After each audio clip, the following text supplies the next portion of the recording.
সব সর্বনাশ হয়ে গেছে এই আরব আমিরাতে, দুবাইতে। যারা ভাবছিলেন আরবের ঘরে ভিসা লাগাই কাজ করবেন বা বৈধভাবে থাকবেন, ওই সুযোগটা পর্যন্ত গতকালকে থেকে শেষ হয়ে গেছে। এখন যারা ক্যান্সেল হয়ে গেছেন, যারা ভাবছিলেন আরবির ঘরে ড্রাইভারি করবেন, এই জন্য ক্যান্সেল হয়ে গেছেন, আবার অনেকজনে চাইতেছেন যে অন্তত পক্ষে এখানে আমরা বৈধ পথে, যেহেতু আমরা বৈধ মাধ্যমে আমরা যেহেতু থাকতে পারি, ওই জিনিসটার জন্য অনেকজনে ক্যান্সেল হয়ে গেছেন। তো এখন আজকে থেকে কোনো বিষয় হচ্ছে না। আপনারা টাকা লেনদেন করার আগে অন্ততপক্ষে টাইপিং সেন্টারে যে গিয়ে জিজ্ঞেস করবেন ভিসা হচ্ছে কি না। বিভিন্ন আমির সেন্টারে যাবেন, ভিসা হচ্ছে না হচ্ছে এটা আপনারা যাচাই করার পরে ভিসা ক্যান্সেল করবেন। আর যারা ক্যান্সেল হয়ে গেছেন তারা এই সতর্কতা অবলম্বন করবেন। আর যারা চাকরি করতেছেন ওনারা চাইলে লাগাইতে পারে। ওনারা যদি চায় এই লোকটা আমার প্রয়োজন, আমার কাজ করবে, ওইটা হইছে অন্য হিসাব, ওইটার ডিমান্ডটা অন্যরকম। কিন্তু নর্মালি কোনো বিষয় আর হচ্ছে না। আর এই জিনিসটা হওয়ার কারণ কি?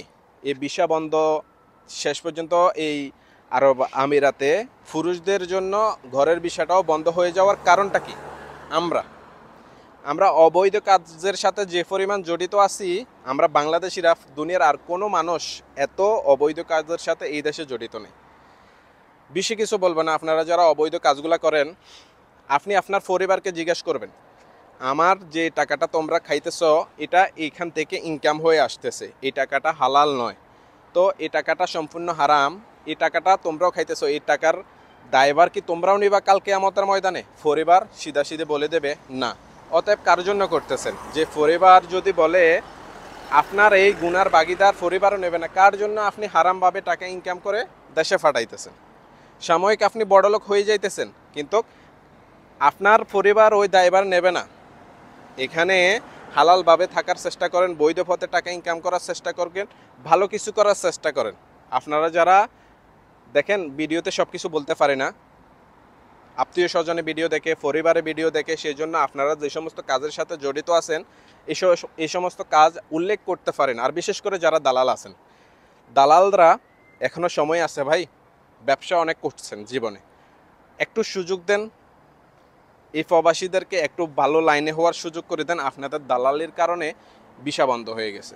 আপনারা যারা দালালি করেন, আপনারা আসলে কোন মায়ের সন্তান সেটা আমরা জানি না। আপনাদের জন্য এই প্রবাসের মাটিতে প্রবাসীরা লাঞ্ছিত আপনাদের দালালির কারণে। আপনারা দালালি বন্ধ করে দেন। দালালি বন্ধ করে দিয়ে নিজেরাও ভালো পথে চলে আসেন, অন্যকেও ভালো থাকতে দেন। আপনারা দালালি করেন বিদায় ওই একজন প্রবাসী না পারতে দালালের পিছনে ছুটে। যারা দালালি করে টাকা ইনকাম করেন, আপনারাও বিবেকবান মানুষ, আপনারা নিজেদেরকে জিজ্ঞাসা করিয়েন, আপনারা যে টাকাটা পরিবারকে খাওয়াইতেছেন এটা কি হালাল নাকি? আমাদের জন্য আমাদের ভিসা বন্ধ। ভিসা ক্যান্সেল করার আগে টাইপিং সেন্টারে গিয়ে যোগাযোগ করবেন, আমাদের ভিসা হবে না হবে না। আর যারা ক্যান্সেল ইতিমধ্যে হয়ে গেছেন, চেষ্টা করেন যদি কোনো মাধ্যম থাকে। আর না থাকলে কুফলটা আমাদের খারাপ, আমাদের কোনো অভিভাবক নাই। এই প্রবাসের মাতৃতে যে সরকারি আসুক, আমাদেরকে কেউ দেখবে না, আমাদের যে সমস্যার সমাধান কেউ করতে পারবে না। কোনো প্রবাসীদের জন্য কোনো সরকার কাজ করবে না।